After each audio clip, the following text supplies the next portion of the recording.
Oi irmãos, tudo bem? Bem-vindos a mais um vídeo aqui do canal, mais um vídeo estudo da Palavra de Deus. E hoje, continuando a nossa bíblico, nós vamos ler Atos dos Apóstolos, capítulo 21, nas regiões distantes.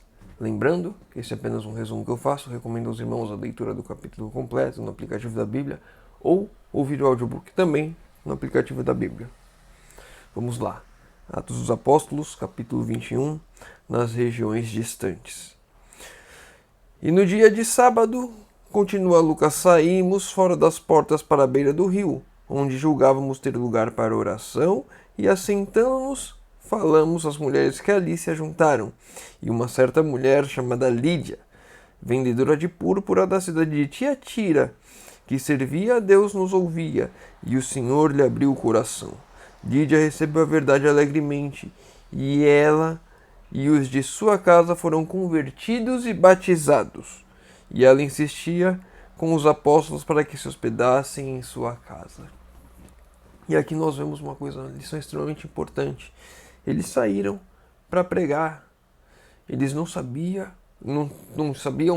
com quem eles iriam encontrar, mas ali eles acharam um coração alegre, disposto a aceitar a verdade, ouviu a verdade, aceitou a verdade e ainda os hospedou. Não sabemos as pessoas que iremos encontrar no nosso dia, não sabemos quem iremos encontrar, mas temos a certeza de que as pessoas que estão com o coração aberto a ouvir a mensagem, elas estão por aí. E quando elas ouvirem a mensagem, elas vão receber com alegria e vão aceitar e vão se entregar a Cristo.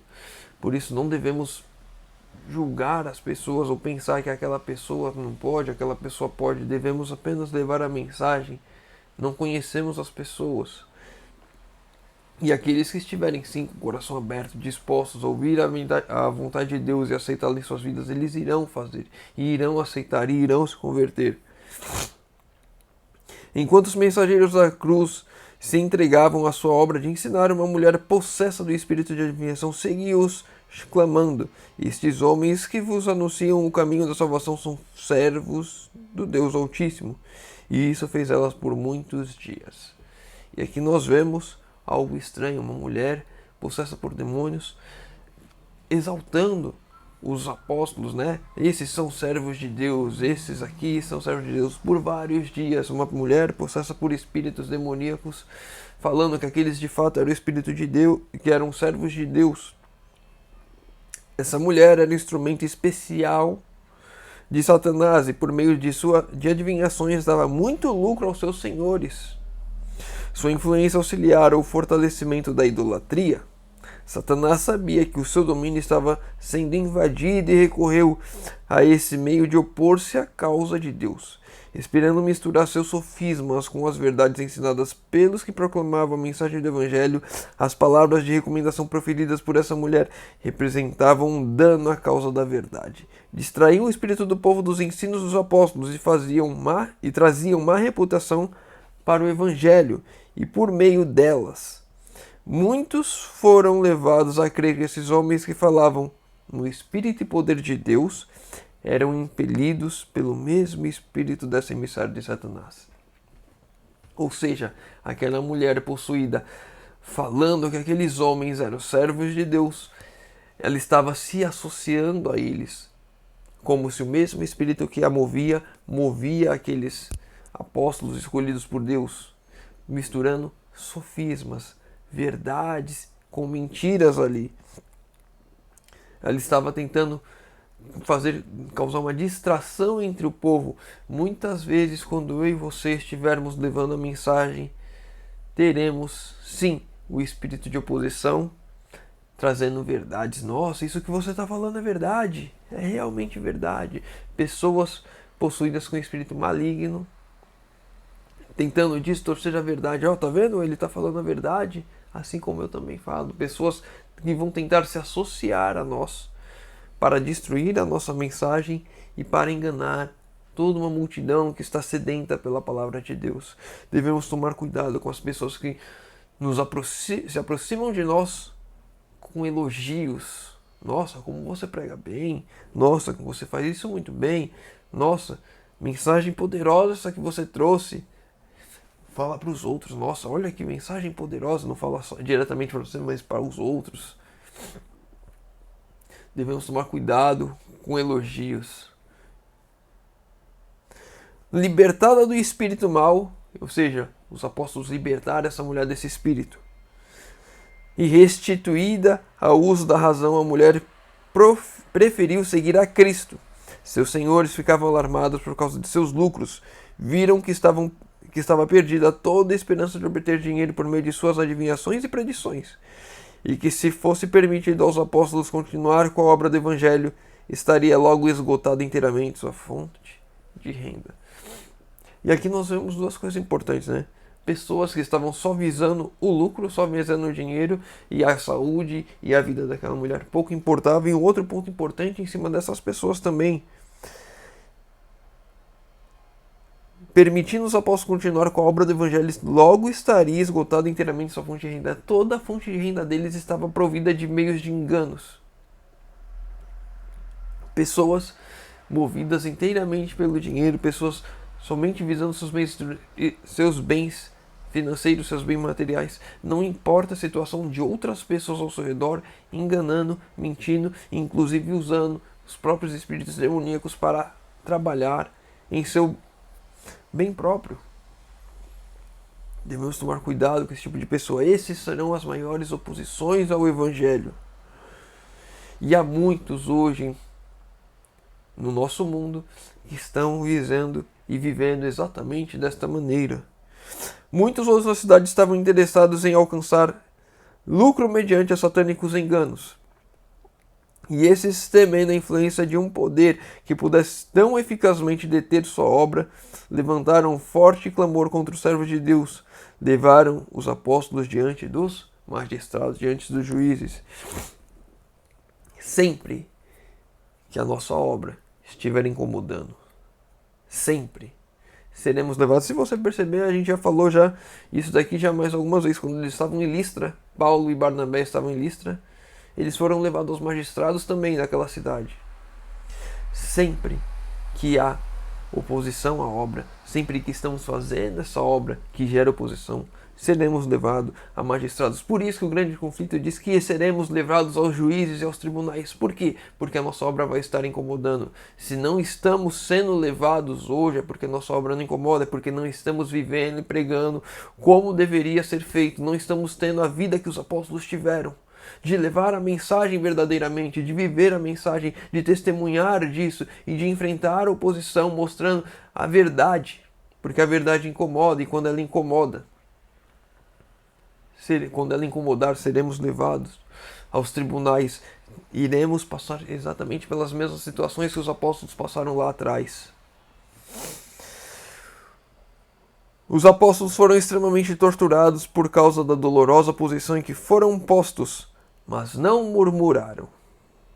Em vez disso, nas densas trevas e desolação do calabouço, encorajavam-se mutuamente com palavras de oração e cantavam louvores a Deus por terem sido considerados dignos de sofrer por sua causa.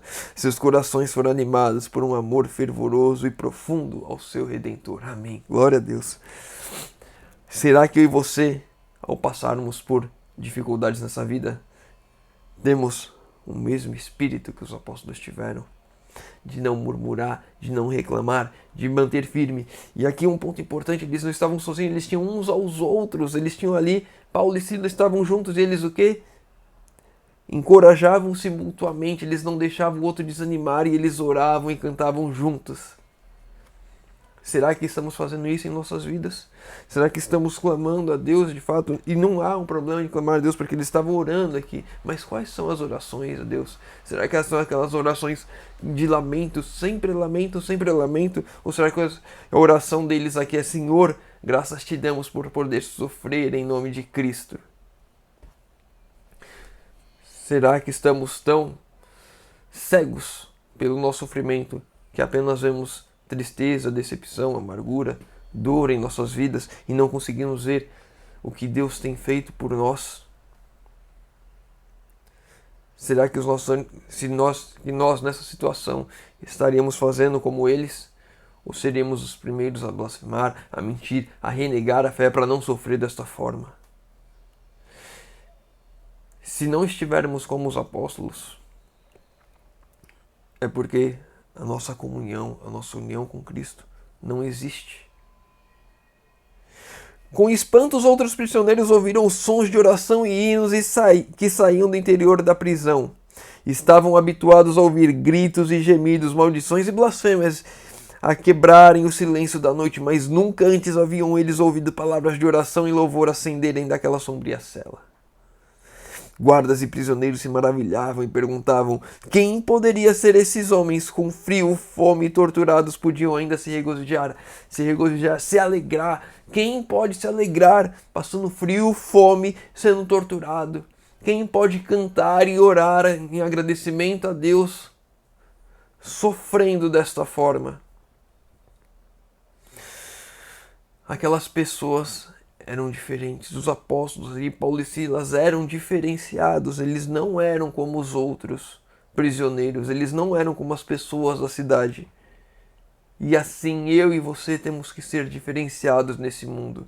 Não sermos iguais ao mundo. Tem que haver uma clara distinção entre nós e o mundo. Entre os filhos de Deus e os filhos do mundo. Tem que haver uma distinção. Tem que haver louvor em nós. Independente da situação, tem que haver gratidão a Deus, tem que haver alegria por sabermos que o nosso Redentor vive. Os magistrados voltaram aos seus lares lisonjeando-se de que com medidas prontas e decisivas haverem acabado com o tumulto. Os juízes ficaram alegres pela decisão que eles tiveram de tomar, de açoitar os apóstolos e jogarem na prisão. Mas no caminho ouviram mais pormenores com respeito ao caráter e à obra desses homens que haviam sentenciado ao açoite e à prisão. Ouviram os detalhes do caráter e da obra desses homens. Viram a mulher que havia sido liberta da satânica influência e ficaram impressionados com a mudança de sua aparência e comportamento. Antes ela havia causado perturbação na cidade, agora estava calma e em paz, sentindo-se que havia provavelmente aplicado a 2 homens inocentes as rigorosas penalidades da lei romana. Ficaram indignados e decidiram que pela manhã ordenariam os apóstolos que fossem secretamente libertos e escoltados para fora da cidade, longe do perigo da violência e da parte da turba. E aqui 3 pontos importantes. O primeiro, o caráter e a obra dos homens de Deus é diferenciada e elas serão vistas por todos. Aqueles juízes, ao voltarem alegres, felizes por terem aplicado aquela lei, analisando melhor o caráter e a obra, eles começaram a ver que eles tinham errado. Eles viram depois a vida dessa mulher, a vida das pessoas que entram em contato com os filhos de Deus é transformada, muda. Aquela mulher, agora ela estava como?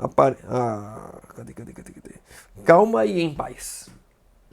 Aquela mulher estava calma e em paz. Antes, ela vivia causando tumulto e perturbações com as suas adivinhações, com o espírito demoníaco que vivia dentro dela. Encontrando os filhos de Deus, os apóstolos de Deus, ela foi liberta. Agora ela vivia calma e em paz. E isso era fruto do caráter e das obras daqueles homens. E agora, o terceiro ponto. Esses magistrados, eles veem o erro e agora eles querem se redimir. Muitas vezes seremos postos a passar por injustiças neste mundo e as pessoas irão reconhecer injustiças. Mas nós vemos aqui um ponto, né? Eles tinham vergonha da injustiça que fizeram e eles não queriam reconhecer isso, então eles iriam libertá-los secretamente. Os açoites e a prisão foram públicas. Agora a libertação deles pelos magistrados seria secretamente. Conquanto houvessem os homens sido cruéis e vingativos ou criminosamente negligentes nas responsabilidades solenes sobre eles postas, Deus não se havia esquecido de ser misericordioso para com os seus servos. Todo o céu estava interessado nos homens que estavam sofrendo por amor de Cristo, e anjos foram enviados a visitar a prisão. A terra tremeu aos seus passos, as portas das prisões se abriram pesadamente aferrolhadas, abriram-se cadeias e grilhões, caíram das mãos e pés dos prisioneiros e brilhante luz inundou a prisão. Eles tinham sido tratados de forma cruel. Os homens tinham sido vingativos com os homens de Deus, mas o céu não se esqueceu deles. E os anjos viam, o céu contemplava, os outros mundos estavam analisando que mesmo em face de toda aquela dor e sofrimento que estavam sendo causados a eles estavam como? Alegres, louvando, engrandecendo o nome de Deus por amor de Cristo. Será que nas provas que temos passado em nossas vidas, estamos louvando o nome de Deus, estamos engrandecendo o nome de Deus? Será que o céu olha para nós com alegria? E aqui outro ponto importante. Os anjos foram enviados a visitar a prisão. Os anjos foram enviados não por causa da prisão, mas por causa das pessoas que estavam lá. Anjos de Deus são comissionados a vir até nós no meio das nossas lutas, sofrimentos, para nos fortalecer. Por mais que não vemos, muitas vezes esses homens vêm em forma humana, pessoas mandando uma palavra de esperança, de animação a nós, para que possamos nos fortalecer, para que possamos nos animar. Não olhar para a parte negativa, para a parte ruim, mas olhar para a positiva. Estamos sofrendo em nome de Cristo. Cristo sofreu por nós e isso que estou fazendo não é nada perto do que Ele fez por nós. E agora aqui falando sobre o soldado que estava guardando a prisão. Em amargura de espírito sentia que lhe seria melhor morrer pelas próprias mãos do que submeter-se à vergonha da execução, porque agora ele tinha dormido com aqueles louvores. Ele acorda com um brilho, com um terremoto, vê as portas das prisões abertas e ele pensa: os prisioneiros fugiram, foram confiados a mim e eu vou ser morto. Para não ser morto, eu mesmo vou tirar minha própria vida. Tirando a espada, estava prestes a matar-se, quando a voz de Paulo foi ouvida em palavras de animação: não faças nenhum mal, que todos aqui estamos. Eles poderiam ter saído da prisão, poderiam ter aproveitado da liberdade, oportunidade, mas ainda assim eles ficaram ali e interviram para que aquele centurião que os tinha torturado não tirasse a própria vida. Será que quando olhamos para aqueles que estão nos perseguindo, que estão nos causando dor, será que olhamos com ele com esse espírito de misericórdia, com esse espírito de querer que eles conheçam a Cristo? Ou será que, no caso de Paulo, ficaríamos quietos só esperando ele se matar? Ou teríamos fugido já, nem iríamos ver e ele iria se matar? A severidade com que o carcereiro tratara os apóstolos não havia despertado neles ressentimento. Muitas vezes nós, povo de Deus, estamos ressentidos com as lutas desse mundo, com as coisas que estamos sofrendo, com as pessoas que têm nos causado dor e nos perseguem. Paulo e Silas tinham o espírito de Cristo e não o de vingança. E aqui está o ponto. Se temos tido esse ressentimento, essas dores, essas coisas ruins que fazem parte da natureza humana, não temos o Espírito de Cristo. O Espírito de Cristo transforma o ser humano a ponto de não ter essas coisas em si. E o Espírito de Cristo não é algo que provém de nós, não é algo que nós alcançamos pelos nossos méritos, não é eu só estudando a palavra que isso vai acontecer, e aí eu busco estudar a palavra querendo eu fazer essa obra em minha vida. Isso é uma obra do Espírito Santo em nossas vidas. E a busca pelo estudo da palavra, a comunhão diária com Cristo, são portas que abrimos para que o Espírito Santo possa fazer esse milagre em nossas vidas, para que ele possa habitar em nós, para que o Espírito de Cristo esteja em nós. Não é nada que nós fazemos, são portas que abrimos para que o Espírito de Deus trabalhe em nossas vidas. Em seu coração repleto de amor do Salvador não havia lugar para maldade contra os perseguidores. Não há maldade no coração daqueles que se entregam a Deus. O carcereiro, depondo a espada e pedindo luz, apressou-se a descer ao calabouço. Queria ver que espécie de homens eram esses que retribuíam com bondade a crueldade com que haviam sido tratados. Dar outra face? Bondade ao invés de maldade? Quando Cristo nos transforma, é isso que iremos ver em nossas vidas. Ou talvez nós nem vejamos porque não conseguimos analisar nós verdadeiramente, mas as outras pessoas irão ver. Irão ver que não é uma pessoa normal, é uma pessoa transformada por Cristo. Alcançando o lugar onde estavam os apóstolos, prostrou-se diante deles e pediu perdão. Então levantando-os para o seu recinto aberto, interrogou. Então, levando-os para o seu recinto aberto, interrogou: Senhores, o que é necessário que eu faça para me salvar? E aqui está outro ponto para a gente encerrar. O nosso testemunho de transformação. Quando de fato Cristo estiver vivendo em nós. Quando retribuirmos o mal com o bem. Isso irá fazer com que as pessoas desejem conhecer esse Deus que nos transformou. Elas irão perguntar: o que eu preciso fazer para me salvar? As pessoas olham para nós, veem a diferença e desejam a salvação, desejam Cristo em suas vidas. Vamos encerrar por aqui, os irmãos. Tem muita coisa aqui que eu não li ainda, tem muita coisa importante, por isso eu recomendo os irmãos leiam o capítulo completo, estudem, busquem a Deus, abram essa porta para que o Espírito Santo trabalhe nas suas vidas também. Eu tenho buscado isso e o meu desejo, minha oração é que os irmãos também busquem isso. Não sou melhor que ninguém, muito pior, sou um dos piores dos pecadores. Paulo se achava ruim, eu sou muito pior que ele. Vamos buscar todos nós a Cristo enquanto ainda é tempo, enquanto ainda temos essa oportunidade de transformação, de nos entregar, dando 100% do nosso esforço. E sempre o nosso esforço é sim estudar a palavra, é sim buscar em oração, é sim orar pelos outros. Isso cabe a nós. Agora a hora de retribuir o mal com o bem é isso. O Espírito Santo fará em nossas vidas. Se o irmão ficou com alguma dúvida, deixa nos comentários. Se o irmão leu o capítulo completo, principalmente mais pro final tem coisas muito importantes. Quer comentar aqui, deixar nos comentários para o crescimento espiritual dos irmãos, deixa nos comentários. Pedidos de oração nos comentários que eu vou estar orando por todos. Convido os irmãos que puderem fechar os olhos para falarmos com Deus. Senhor Deus, Pai amado, obrigado, Senhor, que mais uma vez temos a oportunidade de abrir a Tua Palavra e de estudar, Senhor. Pai querido, te pedimos, Senhor, nos ajude na caminhada, Senhor. Que possamos tomar como exemplo aqui os apóstolos Paulo e Silas, homens transformados pelo Teu Santo Espírito, Senhor.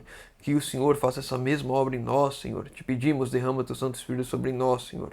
Nos ajude, Senhor, nessa caminhada. Faça essa transformação em nós, Senhor, da qual somos incapazes de fazer. Pai querido, te pedimos, Senhor, nos conduza. Te pedimos isso em nome de Jesus. Amém. Meu irmão, fica com Deus e que Deus te abençoe.